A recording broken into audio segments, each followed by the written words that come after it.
Salamlar, hər vaxtınız xeyir. Bugün sizə Manna, İskit, Midya və Əhəmənilər haqqında danışacağıq. Gəlin başlayaq. Manna əsasən hökmdarlar haqqında danışacağam. Hansılar Aşura meyilli olub, hansı Aşura qarşı mübarizə aparıb, hansı isə Urartuya meyilli olub. Gəlin başlayaq ilk hökmdarımızdan. İlk hökmdarımız olaraq əsasən mənbələrə əsasən deyə bilərik ki, 3-cü Salmanasarın kitabələrində eramızdan əvvəl 829-cu ildə 3-cü Salmanasarın kitabında Udakinin adı çəkilir. Udakinin adını görə bilərik. 3-cü Salmanasar yazaq bura. Salmanasarın mənbələri. Aşur hökmdarı 3-cü Salmanasar. Ondan sonra keçək ikinci hökmdarımıza. Yəni Ulakidən yalnız budur ki, onun adı çəkilir və bir də 829-cu ildə paytaxt şəhər İzurt haqqında danışılmışdı. İkinci hökmdarımıza keçək. Bu isə İranzudur. İranzunun hakimiyyət illəri eramızdan əvvəl 740, eramızdan əvvəl 719-cu illəri əhatə edir. Buraya yazaq İranzu. İranzu əsasən hansı dövlətə yaxın idi? Aşura yaxın idi. Aşur meyilli olmuşdu. 735-ci ildə Aşur və Urartu arasında baş verən bütün döyüşlərdə Aşur qalib gəlmişdi və bundan sonra Aşur artıq birbaşa hücumlardan çəkinir. Artıq hakimləri, canaşinləri, keçmiş hakimləri mübarizəyə təhrik edirdi. Onlar üsyan qaldırdılar. 719 Şandaxl və Durduqu şəhərlərində bu üsyanlar ərəfəsində artıq bu üsyanların baş verməsi ilində İranzu ölmüşdü.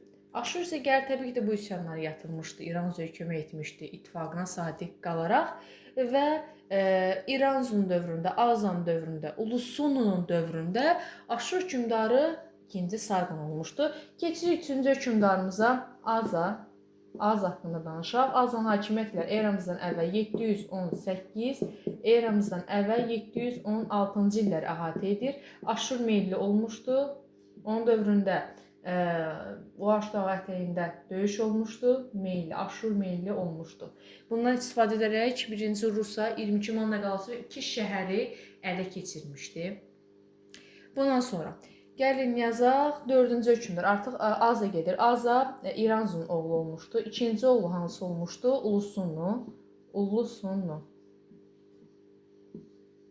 Eramızdan əvvəl 716, eramızdan əvvəl 680-ci illəri əhatə edir.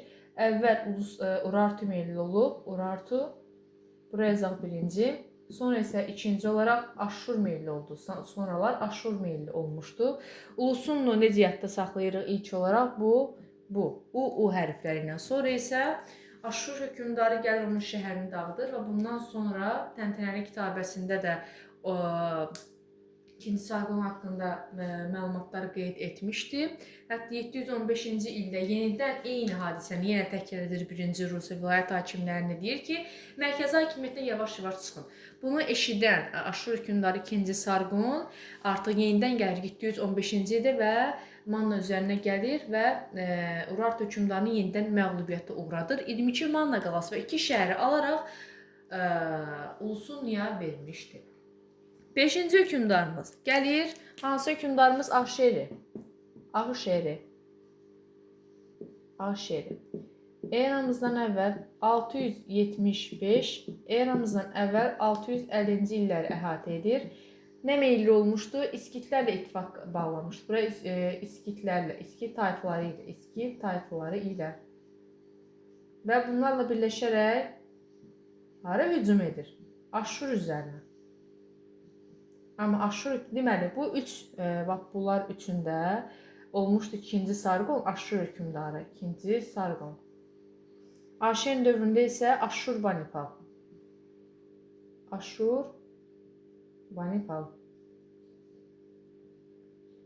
Bunu belə yadımıza saxlayaq. Sonra isə Aşur Banipal Tuqtanbey ilə bir tərəfliyə nail olur. Ondan sonra isə Manna üzərinə hücum edib Mannanın paytaxtını dağıtdı. Yəni İzurtunu dağıdır. Eramızdan əvvəl 650-ci ildə xalq üsyanı baş vermişdi. Bu xalq üsyanı nəticəsində Ahşer öldürülür. Və ondan sonra hakimiyyətə kim gəlmişdi? Ondan sonra isə hakimiyyətə gəlmişdi Ualli. Eramızdan əvvəl 650-ci ildən eramızdan əvvəl 630. Və o ailə atasından fərqli olaraq Aşurlarla ittifaqı bərpa edir. Aşur ilə ittifaqı bərpa. Bunu belə yadınızda saxlayaq. Belə, indi keçirik videomuzun ikinci hissəsində İskit tayfaları və Midiyalılar haqqında danışmağa. Keçək indi İskitlər haqqında danışmağa. Bildiyimiz kimi eramızdan və 8-ci əsrdə başlayırlar. Mərkəzi Asiya və Qaradəniz ətəklərindən Cənubi Qafqaza doğru köç etməyə və əsasən Mana torpaqlarında məskunlaşmışdılar. Kimmer, İskit, Sak tayfaları. Kimmer haqqında danışalım. Kimmer, İskit, Sak tayfaları çox döyüşkən bir tayfa idilər və bu İskitlərin əsasını süvari qoşunlar təşkil edirdi və bu tayfalar, yəni İskit qoşunları ilk dəfə yandırılmış torpaq taktikasından da öz ölkələrində istifadə etmişdilər. İndi gəlin müəyyən qədər məlumat verək. Gəlin başlayaq birinci Kimmerlərdən. Kimmer tayfaları. Bunlar haqqında danışanda birinci Tuqdammenin adını çəkək. Tuqdammenin dövründə kimlə müqavilə imzalanır? Aşurbanipal.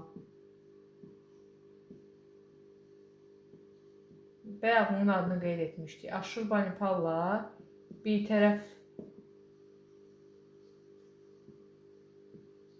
tərəfliyə nail olur. Sonra Manna torpaqları üzərinə hücuma keçmişdi. Digər keçək indi İskit tayfalarından danışmağa. Əsasən Dərbənd keçidi vasitəsilə gəlmişlər Azərbaycan torpaqlarına. Döyüşkən tayfa olmuşlar dediyim kimi. O qədər güclü olmuşlar ki, Mannalar da onların gücündən, qüvvəsindən istifadə etmişdi. Xüsusilə Ahşeri Aşur torpaqlarına hücum edən zaman. Burada isə İşbakayın adını çəkəcəyik. İşbakay da Aşurlarla dostluq əlaqələri qurub, Aşurla dost olub, ittifaqlı olub. Hansı üç tayfanı birləşdirib? Alban, Kaspi və Uti tayfalarını birləşdirmişdi. Ümumiyyətlə, İskit tayfaları eramızdan əvvəl 7-ci əsrdə İskit şahlığını yaratmışdı. İskit şahlığını yaratmışdı. Bu isə eramızdan əvvəl 590-cı ildə Midiya tərəfindən süquta uğradılmışdı. Midiya tərəfindən süqut. Bu qədər. İndi keçirik Midiyalılar haqqında danışmağa. İndi gəlin başlayaq Midiya haqqında danışmağa. Dediyim kimi, həmişə deyirəm, yenə edirəm. Bir dövlət haqqında məlumatları onun düşməni verir. Eramızdan əvvəl 9 yaxud da 1-ci minillikdə Aşur mənbələrində Midiyalılar haqqında məlumata rast gəlirik. Gəlin qeyd edək. Eramızdan əvvəl 9-cu əsr, eramızdan əvvəl 1-ci minillik Aşur mənbələri. Amaday, Matay adlandırırlar Midiyalıları. Midiyalılar üzərinə 9-8-ci əsrlərdə hətta hücumlar belə etmişdilər. Eramızdan əvvəl 673-cü ildə kimlərlə birləşirlər? İskit, Manna. Bunlarla birləşib kim üzərinə? Aşur üzərinə. Çünki Aşur əsarəti altındaydı. Bura hücum olunur. Kimin başçılığı ilə? Qaştariti. Qələbə qazanırlarmı? Təbii ki, qələbə qazanırlar. Eramızdan əvvəl 672-ci ildə paytaxtı Ekbatan, dövlət isə Midiya dövləti. Qaşdatin dövründə nəsli əyanlar saray əyanlarına çevrilmişdi, yəni müstəqil hakimiyyətlərini itirmişdilər. Daha sonra ümumiyyətcə bu nə olsun ki, Aşur ağalığından azad olmuşdu. Amma sonra İskitlər təbii ki, bildiyimiz kimi çox güclü idilər. Onların əsarəti altında düşür. Eramızdan əvvəl 653-cü ildə İskitlərlə döyüşdə həlak olur Qaştariti və İskit ağalığı dövrü Midiyada. Ağalığı. Eramızdan əvvəl 653, eramızdan əvvəl 625-ci illər. 28 illik İskit ağalığı olmuşdu. Kiaksar isə hakimiyyətə gəlmişdi eramızdan əvvəl 625-ci ildə və müxtəlif islahatlar keçirmişdi. Ordu islahatı keçirmişdi. Midiya ordusunu yenidən qurmuşdu. İskitlərin döyüş taktikasına əsasən biz bunu həm də görə bilərik Çinlilərdə. Onlar Hunların əsarəti altında olanda Hunların döyüş taktikasını öyrənmişdilər. Artıq bu da Hunların sonunu gətirmişdi. Eləcə də indi İskit ağalığının döyüş taktikasını öyrənir. Artıq sonradan onların sonunu gətirir bu taktika. Kiaksarın dövründə İskit ağalığına 625-ci ildə son qoyulmuşdu. Midiyanın əsas müttəfiqi deməli Babil idi. Eramızdan əvvəl 612-ci ildə Babillə birləşərək Aşur üzərinə, Aşurun Nineva şəhərinə, oranı tutub yandırırlar. Eramızdan əvvəl 605-ci ildə isə Aşur süqut edir Manna tərəfindən. Süqut edir. Daha sonra nəyi deyə bilərik burada? Eramızdan əvvəl 590-cı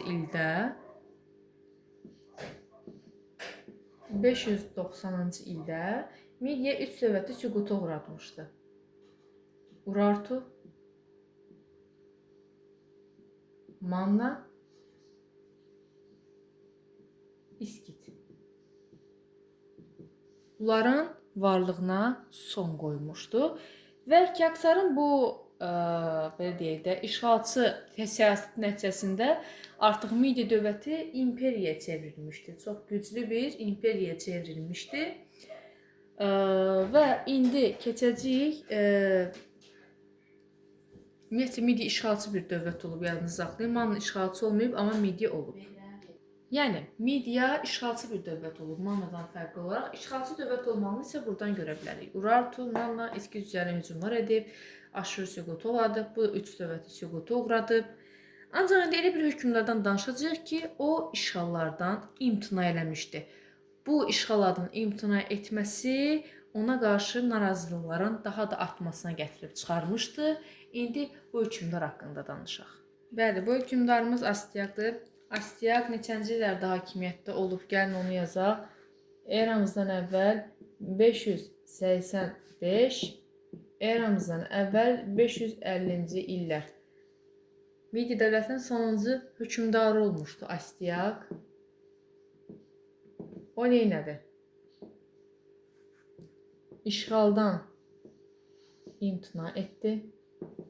Maqlarla yaxınlaşdı, yəni Zərdüşt dininin kahinləri ilə yaxınlaşdı.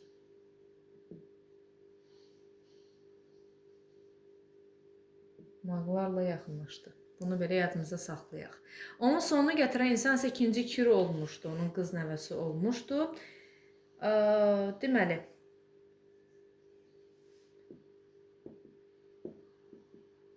(553-cü ildən 550-ci ilə qədər 3 il üsyan olmuşdu babasına qarşı, Astiaqa qarşı. 550-ci ildə qalib gəldi. Midiyanın varlığına son qoyuldu. Əhəməni yarandı. Fars dövləti yarandı.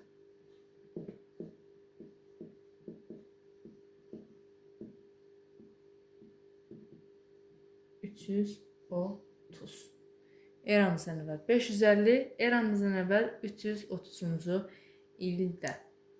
İndi keçək Əhəməni dövləti haqqında danışmağa. Əhəmənilər dövləti öncə Şərqdə Hindistan, Qərbdə Misrə qədər uzanırdı torpaqları. Azərbaycan torpaqları Əhəmənilərin tərkibinə qatılmışdı. Necə mühüm vəzifələr təbii ki də farsların əlində idi. Farsların əlində idi mühüm vəzifələr və neçə farslar vergilərdən, məcbur işlərdən azad edilmişdilər və şimalda Massaget tayfaları var idi ki, onların üzərinə hücum etmişdi. Ancaq bu tayfalara qalib gələ bilməmişdi. Eramızdan əvvəl 530-cu ildə ikinci Kir Tomris tərəfindən öldürülmüşdü. Yəni Azərbaycan şimal torpaqlarının Əhəməni dövlətinin tərkibinə qatılması 2-ci Kirin dövründə alınmadı. Ancaq kimin dövründə alındı? 1-ci Daranın dövründə alındı. Yəni şimal torpaqları, Azərbaycanın şimal torpaqları Əhəmənilərə birləşdi 1-ci Daranın dövründə. Bir quruş qoyaq. 2-ci Kirdə isə alınmamışdı. 2-ci Kir bunu bacara bilməmişdi. Ümumiyyətcə Azərbaycan şimalda amma çox gözəl bir inkişaf gedirdi. Hakimiyyət yəni şərti xarakter daşıyırdı. Yəni tam olaraq hakimiyyətdə deyirlər, orada belə deyək də, yalnız adı üstündə şərti xarakter daşıyır. Yəni yalnız adı var idi ki, Əhəmənilər burada hakimiyyətə sahibdilər. Ancaq burada məsələn sosial təbəqələşmə çox güclənmişdi. Əhalinin siyasi proseslərə qatılması, maliyyə vergi sisteminin tətbiqi, iri yaşayış məskənlərinin sayıca artması burada iqtisadi və siyasi inkişafa səbəb olmuşdu. Yəni öz mədəni səviyyələrini qoruyub saxlaya bilmişdilər. Və Əhəməni dövlətinə tabe olan xalqlar vergi verirdilər, müharibə zamanı hərbi dəstələrlə ordunu təmin edirdilər və bu dövrdə Maq var idi. Maq tayfasına olan bir dənə Qaumata buddizm dini yaratmışdı eramızdan 6-cı əsrdə Hindistan dərsində. Bu Qaumatadır. Media və yaxud Əhəməni, belə yadımızda saxlaya bilərik. Medialar istəyirdi ki, yenidən gəlsinlər hakimiyyətə, farsları istəmirdi eramızdan əvvəl 522-ci ildə. Əmlak və qulların əllərindən alır torpaqları, əmlaklarını yəni alır əsilzadələrin, bir də mediaların başçılığı altında idarə etməyə başlayırdı. Ancaq 522-ci ildə Qaumata öldürülür və yəni bu üsyanı da yatıran 1-ci Dara olur. 1-ci Dara Hindistandan Misrə qədər, belə deyək də, bura Misir götürək, bura isə ta Hindistan, yəni böyük bir ərazini mən burada bala çəkdim. Yəni Misir, qərbdə Misir, şərqdə isə Hindistan. Bu Əhəməni dövlətidir. Bunu 20 satraplığa bölmüşdü. 1, 2, 3, 4, 5, 6, 7, 8, 9, 10, 11, 12, 13, 14, 15, 16, 17, 18, 19, 20. 20 satraplığa bölmüşdü. Buranın hamısını dairə edir. 20 dənə yəni vilayətə bölmüşdü bizim dillə desək. Hamısını bölmüşdü, hamısına da canişin təyin eləmişdi. Yəni canişin deməkdir satrap. Onlar əhalidən illik vergi yığmalı idi. Müharibə vaxtı döyüşçülər cəlb eləməli idi orduya. Satraplar əhalinin adət-ənənəsinə də qarışmırdı, daxili işlərinə qarışmırdı. Makdoniya İskəndər isə şərqi yürüş edən təbii ki, Əhəmənilər üzərinə gəlir. Bunlar arasında bir sıra döyüşlər olur. Qranik döyüşü olub, İs döyüşü olub 334-333-cü illərdə, Qavqamel döyüşü olub 331-ci ildə. Təbii ki, bu döyüşlərin hər birində Əhəmənilər məğlub olmuşdu və Qavqamel döyüşündə isə hökmdar kim idi? 3-cü Dara idi. 3-cü Dara olmuşdu hakimiyyətdə. Onun dövründə deməli Azərbaycan tayfalarının müəyyən qədəri var idi. Atropat elə bil ki, Atropatla birlikdə vuruşurdu bu tayfalar da. Midian satrapı idi bu zaman Atropat. Əhəmənilərin sağ cinahında. Hansı tayfalar idi? Alban, Kaspi və Sak tayfaları. Sak tayfaları. Bunları yadınızda saxlayın. Hətta Atropat da burada var idi. Atropat da burada var idi. Belə. Və Zərdüşti dilinin mərkəzi Qazaka şəhəri idi. Ümumiyyətcə 3-cü Dara Qavqamel döyüşündə məğlub olur, gedir. Ekvatanlar qaçır əsasən. Belə. Hətta 2-cü Makedoniya İskəndər tərəfindən Avesta yandırılmışdı. Ümumiyyətcə 330-cu ildə 3-cü Dara Bes tərəfindən öldürülür. Və bununla da Əhəmənilərin varlığına son qoyulur. Eramızdan əvvəl 550, 330-cu illərdə Əhəməniləri hakimiyyətdə olmuşdular. Bundan sonra isə bunların varlığı sona çatır. Bundan sonra isə artıq Azərbaycanda yeni dövlətdə yaranacaqdı, ancaq haçan. 7 il sonra, yəni Makedoniya İskəndərin ölümündən sonra yaranacaqdı və 330-cu ildə Makedoniyalı İskəndər, yəni 3-cü Dara artıq öldürülür, məğlub edilir. Ondan sonra fərman verir. Eramızdan əvvəl 330 Əhəmənilər süqutu ilində. 330-cu ildə deyirdi ki, bütün canişinlər vəzifəsindən azad edilməlidir. Yerli hakimlərdən canişinlər təyin olunmalı idi. Yəni mənim adamlarımdan canişinlər təyin olunmalı idi. Və Midiya satraplığını 2 yerə bölmüşdü. Şimal kiçik Midiya, məsələn bu Midiya satraplığıdır, böyük bir ərazi. Bunu 2 yerə bölür. Şimali Midiya, Cənubi Midiya. Cənubi Midiya adlanırdı. Şimali Midiyanı, yəni kiçik Midiya idi bu, qədim Manna torpaqlarını əhatə edir. Buraya yazaq Manna. Və böyük Midiya, mərkəzisi Ekbatan idi bunun. Mərkəzi Ekbatan idi. Böyük Midiyanı öz əlində saxlamışdı. Bunun səbəbi nə idi? Ticarət yolları buradan keçirdi, yəni Ekbatan şəhərindən keçirdi. Həm də Cənub Midiyanın imperiyanın şərqi ilə əlaqələrində əsas rol oynayırdı. Yəni şərq ölkələrlə ticarətdə əsas rol oynayırdı. Bu qədər. 328-ci ildə Atropatı Midiyanın satrapı elan edir. Çünki onun gördüyü işlər Makedoniya İskəndərin çox xoşuna gəlir və onu təyin etmişdi. Bu qədər. Hətta Baryaksin üsyanı olur, bunu yatırır. Makedoniya İskəndər bu zaman Hindistanda olur. Hindistandan qayıdandan sonra ona təhvil verir onu. Və bu proseslər artıq Makedoniya İskəndərin çox xoşuna gəlir. Artıq nüfuzu möhkəmlənir Makedoniya İskəndərin yanında. Hətta İskəndərin sərkərdəsi Perdik ilə qohumluq əlaqələri də var idi ki, bu Atropatın mövqeyini daha da möhkəmlətmişdi. Belə, bütün satrapları öz vəzifəsindən çıxardır, amma Atropatı yenidən hətta yenə də təyin edir, yəni azad etmir Atropatı. Bu qədər. Hətta ölkədə quruculuq işləri də aparmışdı ki, bu da Makedoniya İskəndərin yanında Atropatın mövqeyini gücləndirmişdi. Bu qədər. Dərsimiz bitdi.